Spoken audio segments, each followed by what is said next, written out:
नमस्कार, अखबार वाले में आपका स्वागत है। चीन में अचानक बहुत तेजी से बिजली संकट गहरी हुई है। यहाँ की सरकार बिजली की उत्पादन खपत के अनुसार नहीं कर पा रही है, जिसके वजह से घरों में बिजली गुल है तथा फैक्ट्रियों में भी बिजली की कटौती की जा रही है। इसका असर हमें अंतर्राष्ट्रीय बाजार पर भी देखने को मिलेगा। इससे चीन की इतनी बड़ी अर्थव्यवस्था पर भी संकट गहरा रहा है। इसी के साथ साथ वैश्विक आपूर्ति श्रृंखला पर भी दबाव पड़ सकता है। चीन इतनी बड़ी अर्थव्यवस्था है कि आप इससे समझ सकते हैं जितने भी इलेक्ट्रॉनिक्स उपकरण जैसे मोबाइल, लैपटॉप, गाड़ियां, पंखे, बल्ब, लगभग सारे उपकरण चाइना में ही बनते हैं। इसी के साथ साथ चाइना से बाहर की कंपनियां भी छोटे छोटे पार्ट्स चाइना में ही बनवाती हैं। यह आम बात है। अगर चाइना की तरफ से किसी भी चीज में कटौती की जाए, उसका सीधा असर कंपनियों के उत्पादन पर पड़ेगा और इससे कंपनियों के प्रोडक्ट महंगे भी होंगे। इतना ही नहीं, चीन की मीडिया में यह भी खबर आ रही है कि बिजली की कमी के कारण घरों के भी बिजली में कटौती की जा रही है, जिसके कारण कई लोग अभी भी लिफ्ट में फंसे हुए हैं। यह वाकई में चीन के लिए चिंता बढ़ाने वाली बात है। लेकिन इससे ज्यादा चिंता की बात यह है कि इसका असर हमें वैश्विक बाजार पर भी देखने को मिलेगा। चीन की कई बड़ी कंपनियां बिजली की कटौती के संकट को गंभीरता से ले रही हैं और इस संकट को जल्द से जल्द खत्म करने का आश्वासन भी दे रही हैं।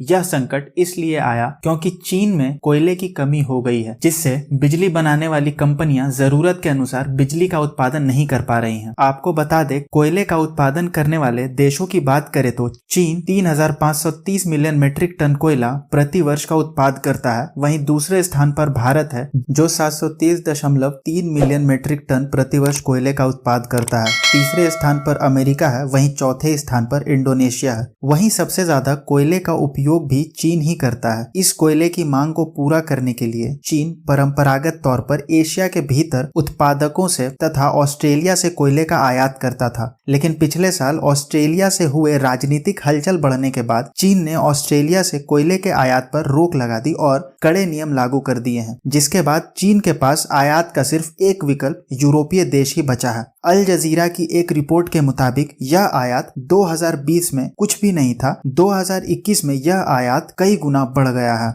वहीं बारिश और पैंडेमिक के कारण कई देशों के कोयले आयात, उत्पादन और निर्यात में भी कमी आई है। अल जजीरा की एक रिपोर्ट के मुताबिक चीन ने इस साल अब तक दक्षिण अफ्रीका से 4.4 मिलियन टन थर्मल और कोकिंग कोल का आयात किया है, जबकि 2015 से 2020 तक यह शून्य था। इसके बाद भी चीन कोयले की आपूर्ति करने में सफल नहीं हो पा रहा है।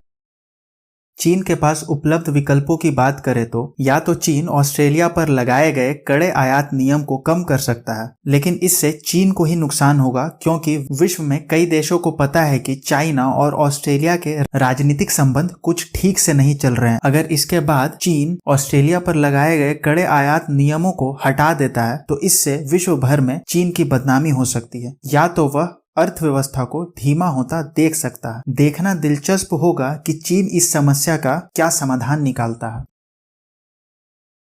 इस वैश्विक संकट में भी भारत के लिए है एक सीख। दोस्तों, जैसा कि हम जान रहे हैं, भारत में भी त्योहारों का मौसम चल रहा है। इस समय उपकरणों की भारी मांग होती है। लोग मोबाइल, लैपटॉप, मोटरसाइकिल, फ्रिज इत्यादि को बहुत शौक से खरीदते हैं। ऐसे में चीन का संकट भारत पर भी देखने को मिल सकता है और भारत में इन उपकरणों के दामों में बढ़ोतरी भी हो सकती है। भारत के पास अभी एक शानदार मौका है आपदा को अवसर में बदलने का। अभी भारत को कुछ ऐसे कदम उठाने होंगे जिससे भारत की चीन पर निर्भरता को कम किया जाए। बड़े स्तर पर नहीं, लेकिन फिलहाल छोटे स्तर पर कार्य किया जा सकता है। इससे भारत की निर्भरता चीन पर भी कम होगी और भारत एक मजबूत अर्थव्यवस्था की ओर बढ़ेगा।